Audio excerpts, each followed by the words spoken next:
Okay na. Hello, ako si Arsenia Embing na ngayon ay Santones na. Okay, na nakatira sa Tagilong, Dagat-Dagatan, Caloocan City. Mayroong 4 na anak, may mabait na asawa, walang bisyo, inom, 3 lalaki, 1 babae. Member ka ng anong group ngayon? Siyempre, mga ng Lakandula. Ano ba? Lakandula Batch High School, 79? Batch 79. Class? Class 4-5. Yes! So, 4-5 forever ka din. Siyempre, walang iwanan. Ganun Nung ba? high school tayo, sino ba kabarkada mo ng high school? Anong araw, madalas kong kasama si Josefina Valenzuela ba yun? Kayong dalawa lang. Tsaka si Catherine Buntayaw, minsan si Priscilla. Silang 3 talaga, kaya pala kayong 3 nawawala. Kami nawawala. Sino kasama mo? Si Catherine, tsaka si Buntayaw, Josefina. Josefina. Kaya silang 3 nawawala. Kasi way namin lagi dito, kaya kami magkakasama. Ayun. After high school, saan ka nag-aral ka? Hindi. Kasi ano kami, kulang sa pinansyal. Hindi ako nakapag-aral, nakapagtrabaho. Naging, ano bang tawag dito? Trabaho ko sa ITM, paggawa ng tela. Tapos sa pabrika ng mga sunglasses, dyan sa Hermosa. Pare, hanapin Hindi ako pinadan makapag-aral kasi Pareho kayo ni wala kaming pera. Kailan ka nag-asawa? 1985, nag-asawa ko. Pero diyan ka talaga nakatira. Magkapit-bahay lang pala kayo ni Manny.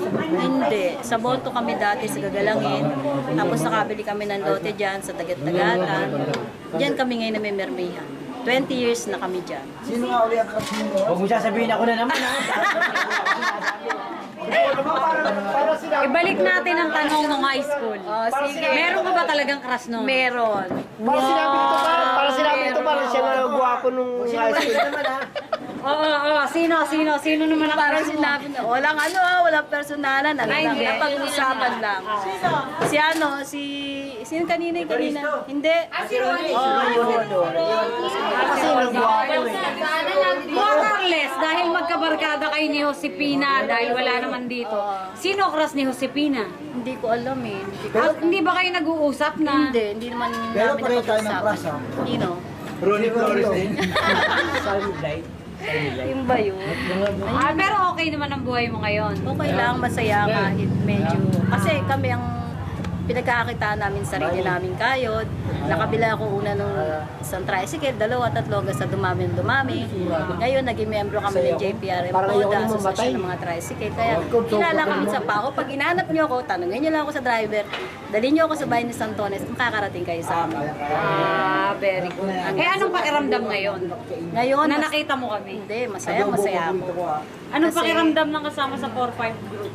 Masaya, masarap. The best. The best Yung talaga. along biro. Oh, grabe. Ngayon ko lang naranasan. Siguro sa grupo lang natin yung ganito. Oo, tama nga po. Kasi ako sa bahay lang ako, dyan lang ako tinda, Sa grupo mga lang anak. natin na. Oo, wala akong napapalitan sa ibang grupo. Wala. Ako nag-iisip na naman sa list. So, okay. Okay. Si Perly talagang the best. Si Ganya, Okay na daw. si Ganya. Okay na, okay na. Ito talaga na.